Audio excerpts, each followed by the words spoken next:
I didn't know it was to the point where it was like harmful. He felt that there was no help. Was there something somewhere that could have made a difference? You know, I don't really know how I'm supposed to keep going. Some things you can never redo. Wherever you move, you're still there. I didn't really believe it. I'm heartbroken. I try not to cry. Wow. I never want anyone to hurt like that. I think I met him in preschool. It was in preschool. Whenever I was in 8th grade. I met him when I moved in 4th grade. In elementary school. I was 10. I remember waiting in the waiting room when he was being born. We met on the playground. The playground. Hi, nice to meet you. I'm Jack. I'm Carly. He was the first person that actually talked to me when I got there. I would tell everyone that he was my boyfriend.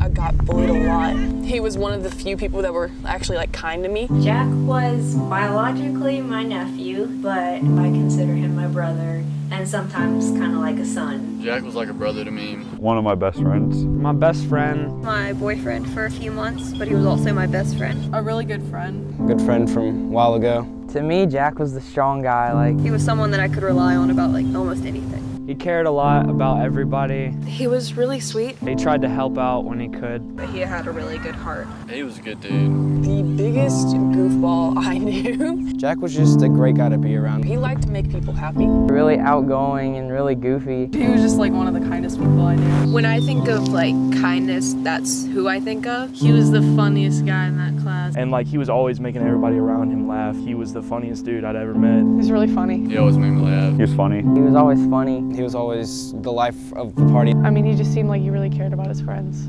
From what I hear is he enjoys music a lot. He's got good music choices. And he was really sweet about my songs. I looked up to him a lot. And so he was my little partner in crime. Good sense of humor, he had a good laugh. He was just a good kid.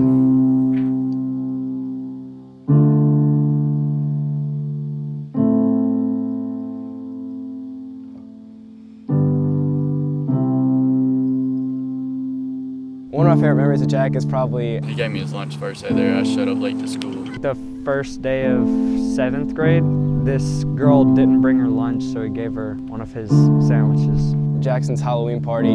After we were done trick-or-treating, we would go and trade candy. He loved his Kit Kats so much. We would take them from him. He would just chase us around. We would just run around his backyard. It was such a fond memory. His birthday in 5th grade, when we were in the limo and ate cookie cake all night. It was one of his birthdays, and we went to the movie theater. I had the job of putting the orange salt on the popcorn, and so I poured it out, and all of it came onto the popcorn. And I remember him really getting on to me for that. It was probably our first date. We went to the movies and we had a big thing of popcorn, and he was that's probably the happiest that I've seen him. I'd go to his house, and I'd bring my computer, and we'd play for hours and hours on it, all night long until 5 a.m. I remember him coming to my Halloween party. He would get up and dance. He got mad at me because I wouldn't let him pay for my ticket to go see Finding Dory. If I had to choose one person that I'm most grateful for in my life, I would choose Jack. He still took the time to say hi to me and to make me feel like I was worth something. You know, he was at my wedding, he was at my college graduation, high school graduation. He was just always there. I was the fun one, so I would always, if they wanted to come over and have pizza and Coke and make ice cream sundaes, that's what we did. Jack was the son I never had. I coached him in soccer, t-ball, scouts. So I took him to ball games and concerts. We got in the car to go to school one day, or he thought he was going to school, and I just told him I had to go run to the bank or something. I forget what lie I told. He's like, no, really, where are we going? Kiss was giving a free concert at Waldenburg Park, and we were right there next to the stage.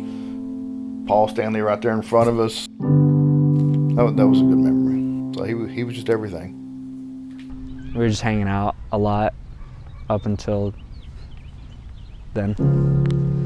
I got a phone call from Mom at first. She was, have you talked to Jack? He wasn't answering his phone. And my mom called me, and she was crying. I remember my mom ran upstairs, And she told me, like, my friend's in trouble. Like, it's fine, just tell us who it was. It was Jack Dunaway. I actually heard the sirens. And I saw someone post about it. My mom called me back and I couldn't understand her. It was just, you know, crying and screaming and she said Jack's been shot, and I thought, well, maybe his leg.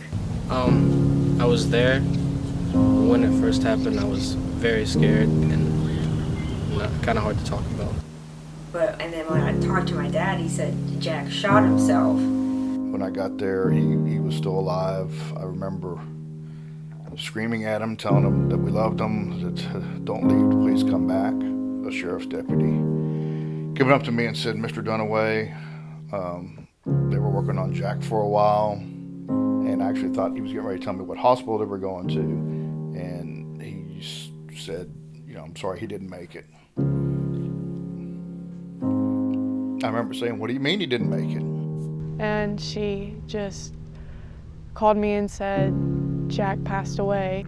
That he had died, that he had committed suicide, and I just started crying. I didn't know what to do. And my dad called me and said he was gone. When I found out Jack died, I went and sat on the floor and cried. I didn't really believe it. Like, I didn't want to believe it. And I thought it was like a sick prank that people were playing. and I just thought it was a really sick joke. I was hoping it was just a rumor. I was like, you're lying. I was just kind of like, he's not at school anymore. And it just kind of didn't feel right, him not being here. I was there when Jack passed away.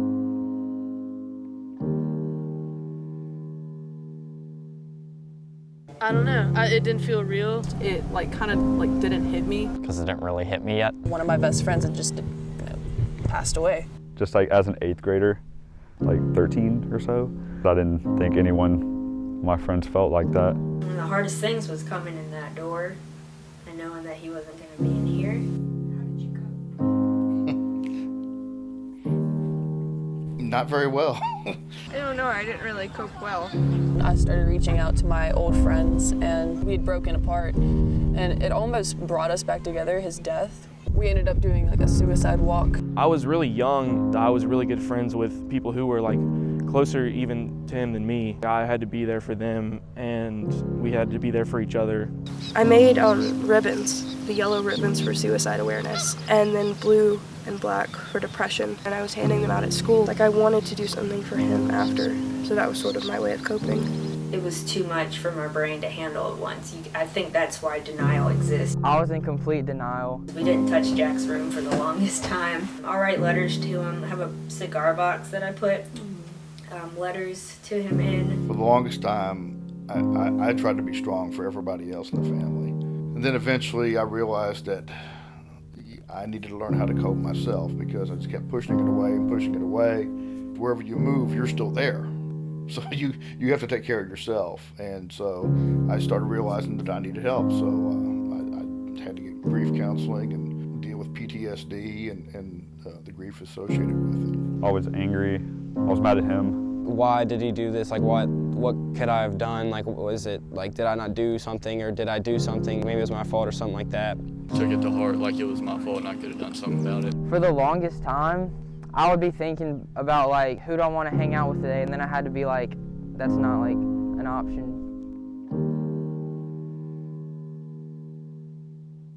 It still feels, like, weird, and it still feels like more could have been done. I guess I can live with it now. This one lady would complain about her husband not buying organic kale, and like, I'm there because my brother committed suicide. I feel like once you get down in a hole like that, it's easy to think like you're alone. He was probably thinking no one's gonna care. And here we are, 3 years later, still talking about it. At 13, so gosh, now he'd be 16. The only thing I can do now is just like try to move on, just to accept it. I just kind of had to keep going. I mean, I think about him every day, and I wish it wasn't this way. I can't change it. It can't be changed, so I'm at peace with it. I wish I had time to say goodbye or see him one more time. Because, like, I just miss him, and I miss, like, talking to him. But There's nothing I can do. I felt bad. I couldn't have been able to stop it. To me, it just doesn't feel like it happened. It just feels as if a friend had moved away and you just lost contact with them. It's hard to accept someone taking their own life. Some things you can never redo. So it somehow deeply affected me, even though I barely knew him. It was hard. For someone that didn't really know him, it was kind of hard. I still feel like I haven't completely accepted it. In my mind, I tried to block out as much just to try to not have so much pain. I still sometimes feel as hurt as I did whenever it first happened. I'm heartbroken. It feels like I'm gonna die. Sometimes my heart hurts so bad. Sometimes I'm like, how could he leave me? Because I didn't leave him. It's like, we weren't done yet. We still had life to do together. He's supposed to be speaking at my service. He's supposed to be here with me. I'm gonna be 80 years old and be like, I miss Jack, I don't really know how I'm supposed to keep going. But I have that goal of, I gotta try and live a decent life because Jack would want me to.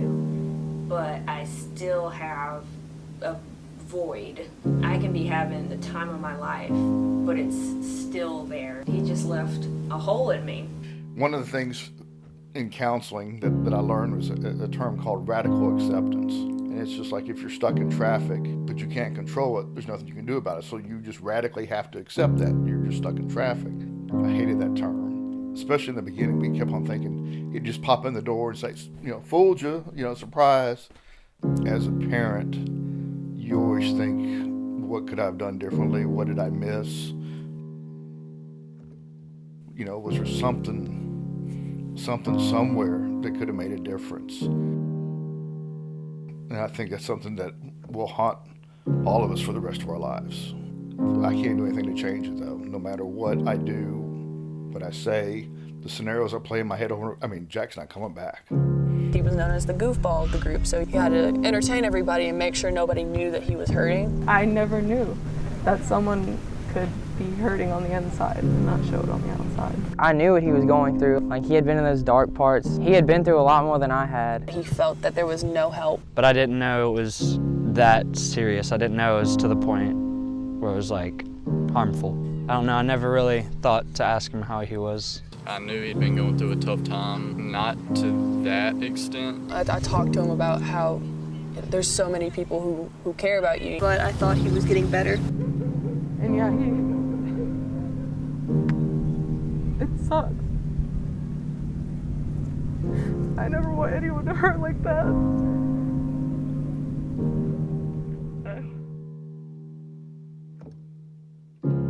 He would say that this world is a messed up place. In a way, I feel like I somewhat know how it feels to be suicidal and be depressed. I don't think sometimes we realize how deeply hurt that he was. Jack was really open with me about the stuff he was going through.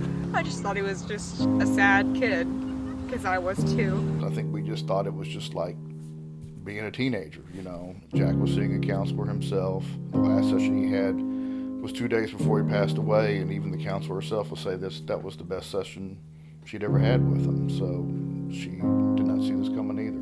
He suffered greatly. He didn't like the way the world was going either. The world made him sad.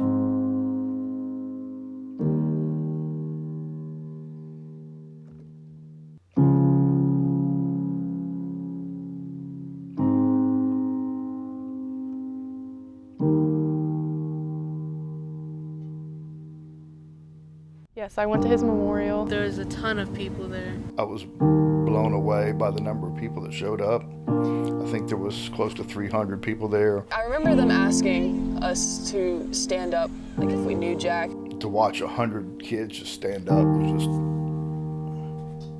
really blew me away. It was touching, but at the same time, you wish it wasn't happening. We were all friends with him, so we knew that we were there for each other. Even though maybe they all didn't know him well, they still showed up in his memory. Miss Brenda hugged me and was like, you were in the note. To know that he remembered me. He said in his note for me not to cry, and I just want to smack him upside the face and be like, really, don't cry, Jack? I cry all the time. I had to sit in the back because I was just like crying uncontrollably. I just couldn't stop crying. Just would show videos of like him dancing with cowboy hats and like singing karaoke whenever he was little. I wanted people to know some more about Jack, about who he was. That version of Emily is not here. Like, I died with him that day. It's made me more resilient.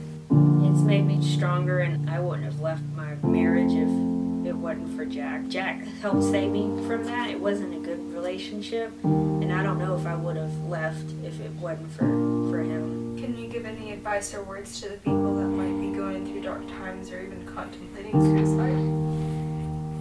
Talk to somebody. Talk to somebody. Whatever you're going through, like, there are people that are willing to help you. If you feel like you're alone, you never really are. There's always somebody that cares. I promise your life is worth living. You are loved. You are loved. It just takes time and takes a lot of effort. Even if you don't think, And even if you don't think you've made an impact on, you have. that you'll affect that girl in your 5th period that you never talked to, she may be at home crying. Because people do care.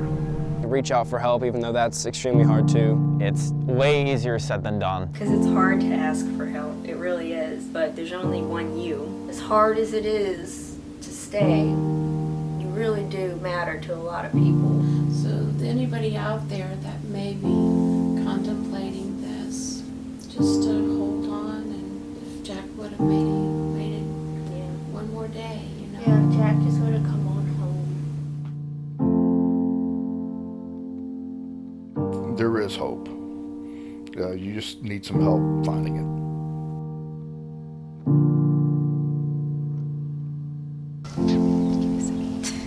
Because I'm gonna get emotional. If I could have one last conversation with him, I would thank him for being kind to the people that I hold dear to my heart. And yeah, that's all I really have. Yeah, I try not to cry. Wow. It's okay. You're great. I was honestly excited to get to know him, but that didn't happen. So I'd honestly just talk to him about what he's going through and try to help him.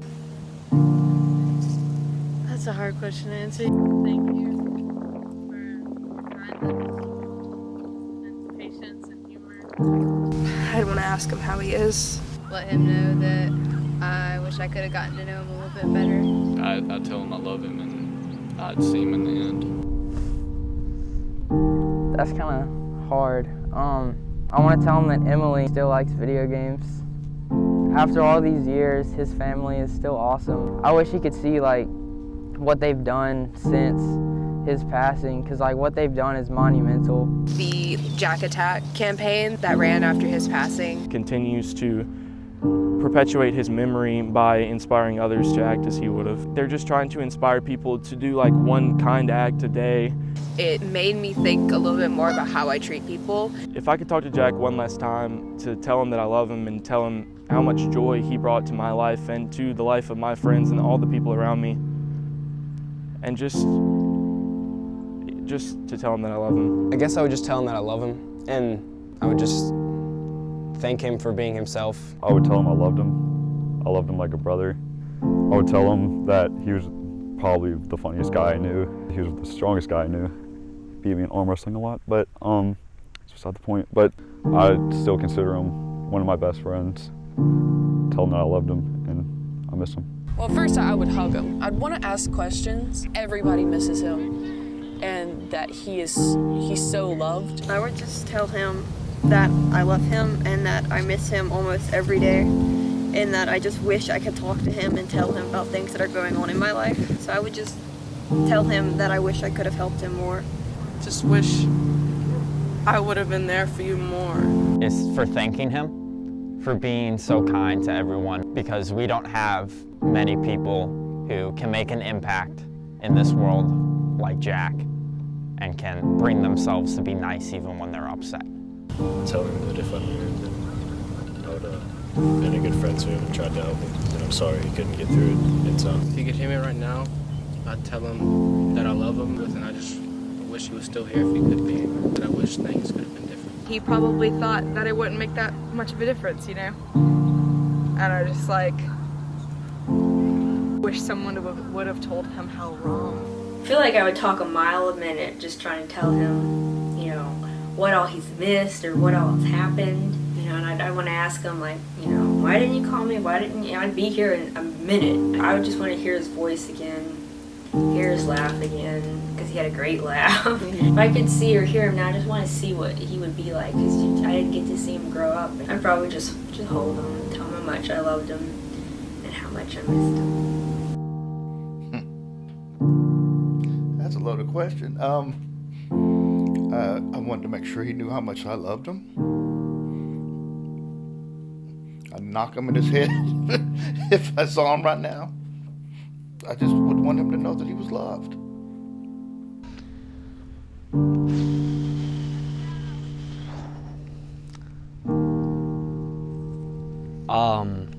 If he could hear me right now, I just want to see him, you know? Can we skip that one?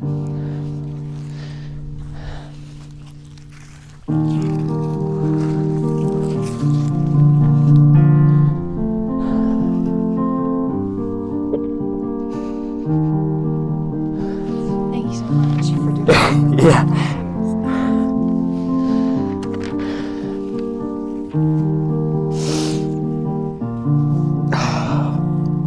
I'm sorry. No, it's all good. It's great that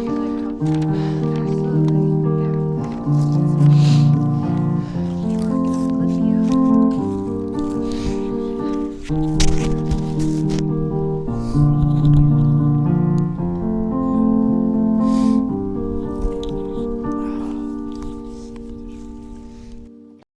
it. We're talking about Jack Dunaway. We're talking about Jack Dunaway. Talking about Jack Dunaway. Jack Dunaway. Jack Dunaway. Jack Dunaway. We were talking about Jack Dunaway. Jack Dunaway. Jack Dunaway. Jack Dunaway. Jack Dunaway. Jack Dunaway.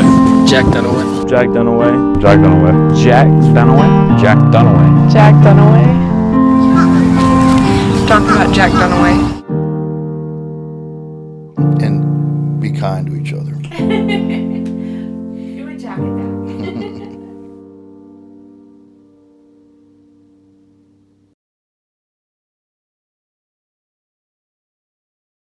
His grandparents took care of them, and I mean, I always knew like his grandparents were such a good situation. Like, they're awesome.